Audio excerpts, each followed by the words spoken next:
Oke, bismillahirrahmanirrahim. Assalamualaikum warahmatullahi wabarakatuh. Berjumpa lagi dengan saya, belajar bersama dengan, apa ya ini, perkuliahan matematika diskrit dan graf ya. Melanjutkan video yang sebelumnya kita belajar tentang pohon. Kemudian, menentukan pohon rentang minimum dengan menggunakan algoritma prim ya. Diberikan satu contoh graf, di situ kemudian, mencari pohon rentang minimumnya dengan menggunakan algoritma prim. Sayangnya yang saya, itu utarakan belum pakai step-stepnya ya, nanti di video ini saya berikan step-stepnya. Jadi nanti ketika kalian diberi pertanyaan dengan menggunakan algoritma prim, step 1 apa, step 2 apa. Kalau yang di video sebelumnya, itu sudah jadi pohonnya ya, jadi saya sambil bicara sambil, melakukan. Nah, kalau yang di sini kita pakai apa namanya ini, algoritma prim, kemudian algoritma Kruskal. Ya, sementara saya gambar dulu graf yang sama dengan video sebelumnya untuk membandingkan bahwa nanti dengan menggunakan algoritma prim ataupun algoritma Kruskal itu nanti bobotnya tetap sama, yang paling minimum dari graf tersebut, pohon rentangnya. Nah, nanti sama, hanya saja mungkin, step-nya berbeda, langkahnya berbeda ya. Saya pause dulu untuk membuat gambarnya. Oke, kita kembali lagi. Ini graf yang tadi, graf G ya misalnya. Grafnya sama, bobotnya juga sama, simbolnya juga sama. Kita akan menentukan pohon rentang minimum, tapi dengan menggunakan algoritma yang berbeda dengan sebelumnya, yaitu algoritma prim. Sekarang kita pakai algoritma Kruskal. Perbedaannya adalah, ketika di prim, kalian kan mengerjakannya mencari rusuk dengan bobot paling minimum ya. CE misalnya begini, CE, begitu. Kemudian selanjutnya kalian, mencari, rusuk yang yang minimum kedua ya, terkecil setelahnya, kemudian apa namanya, kecil kedua dari rusuk yang berikatan dengan 2 simpul ini. Kemudian misalnya saya nemu satu lagi gini, nah kalian mencari lagi dan nyambung ya, harus nyambung di salah satu simpulnya. Diambil yang paling minimumnya ada 3 simpul, 1, 2, 3, kemudian dicari lagi dari grafnya yang paling minimum lagi, yang berikatan dengan 3 simpul ini, misalnya seperti ini ya, ini. Misalnya seperti ini. Nah, ini dicari jadi 3, nanti terus nyambung lagi. Jadi dia kayak kayak nyambung-nyambung gitu ya, nyambung-nyambung nanti yang akhirnya dia menjadi suatu pohon. Nah, perbedaannya dengan kruskal adalah ketika di kruskal, kita itu kayak mengurutkan, rusuk yang paling kecil, ya. Jadi dia tidak harus menyambung sama seperti dengan pring, tapi, putus-putus tidak apa-apa, rusuknya putus-putus tidak apa-apa, yang penting dia adalah urutan dari bobot rusuk yang paling kecil. Misalnya, kruskal step yang pertama dari graf G, saya punya bobot rusuk yang paling kecil adalah CE, saya ambil CE, ya. Saya ambil CE, dia besarnya 1. Kemudian step yang kedua saya ngambil dari G lagi, rusuk terkecil kedua di graf G tersebut, ada GH, sama-sama 1 ya, CE. Sini 1, GH di sebelah sini ya, sebelah sinilah ya, GH sebelah sini, 1.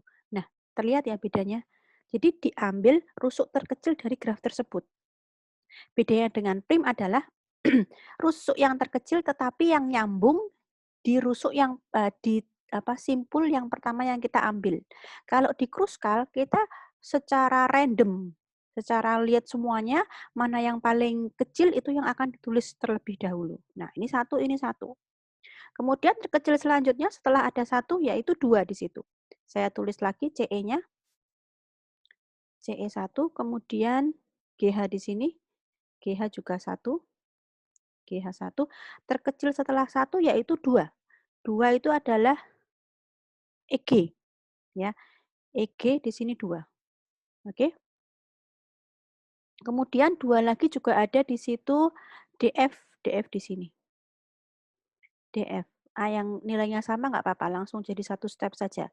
DF. Kemudian selanjutnya ada 2 juga I. Ya enggak?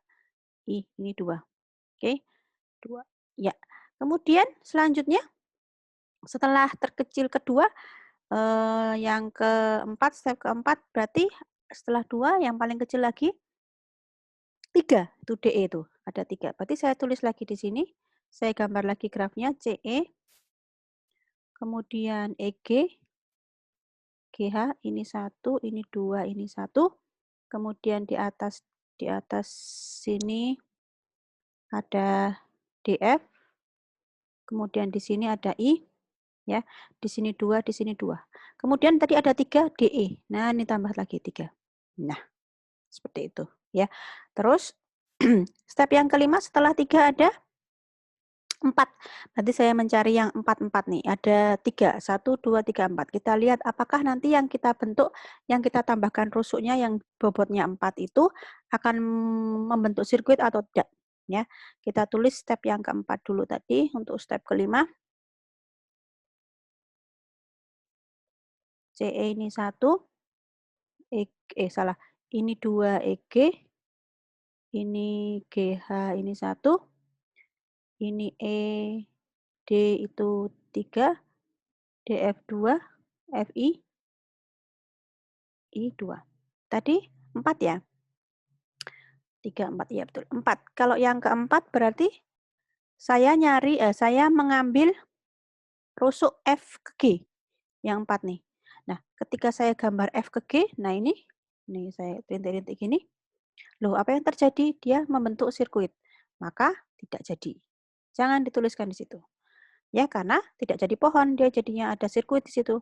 Kemudian ada 4 lagi IH, HI atau HI. Ya, HI itu 4. Nah, kalau saya gambar di sini, ya sama.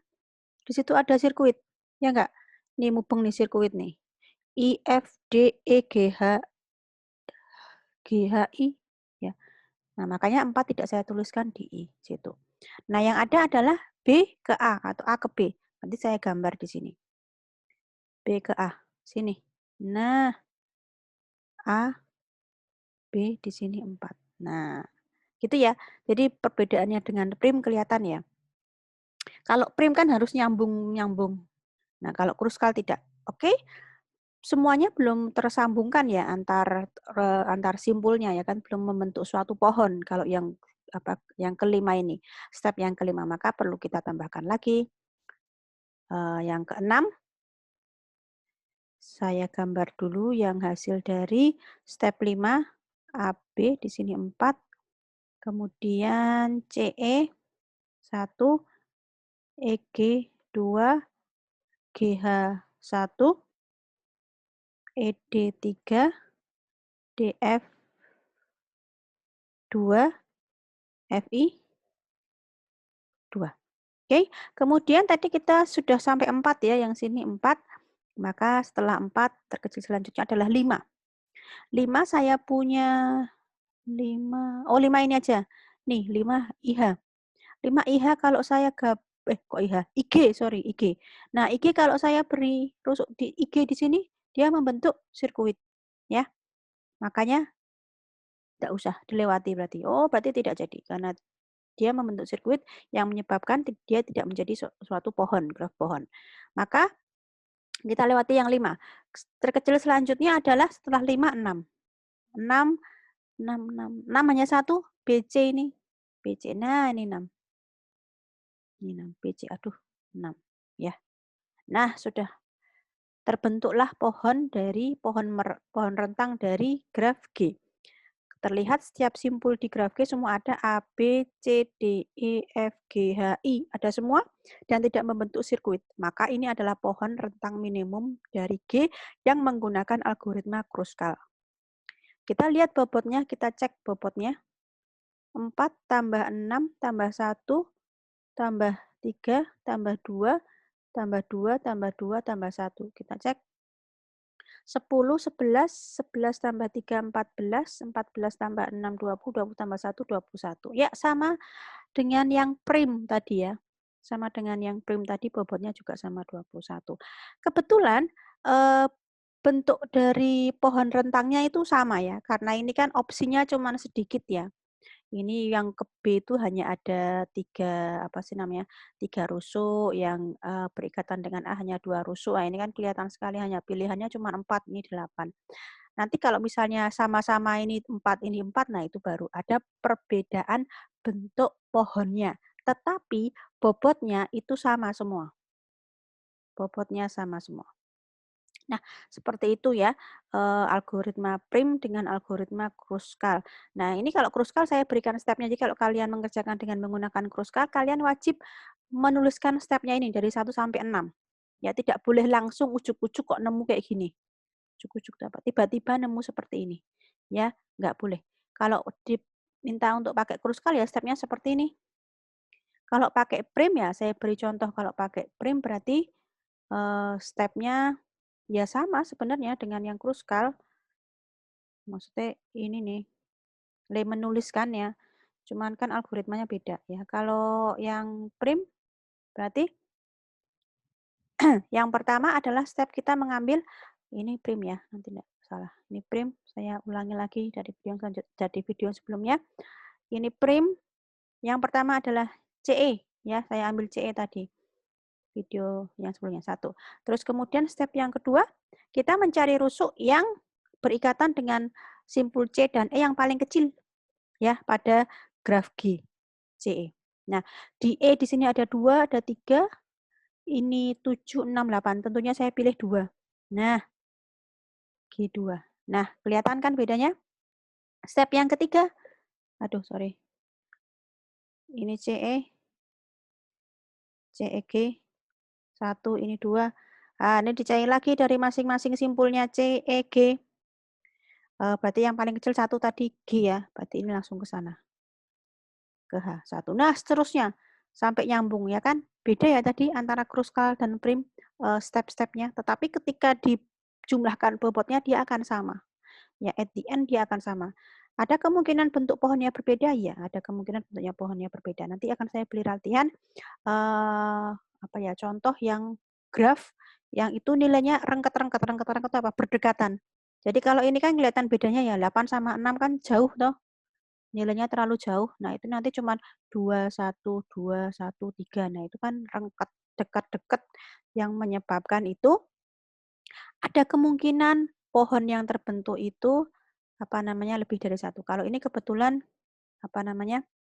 Kebetulan sama ya. Seperti itu. Saya kasih bentuk grafnya seperti apa. Ya, teman-teman, ini graf H misalnya ada dari A sampai P 12 simpul ya, lebih banyak. Makanya ketika di mencari pohon tentang minimum tidak seperti contoh ya simpel-simpel, itu hanya untuk menanamkan konsep tentang algoritma prim dan Kruskal, perbedaannya di mana. Di sini ada graf H 12 simpul ya.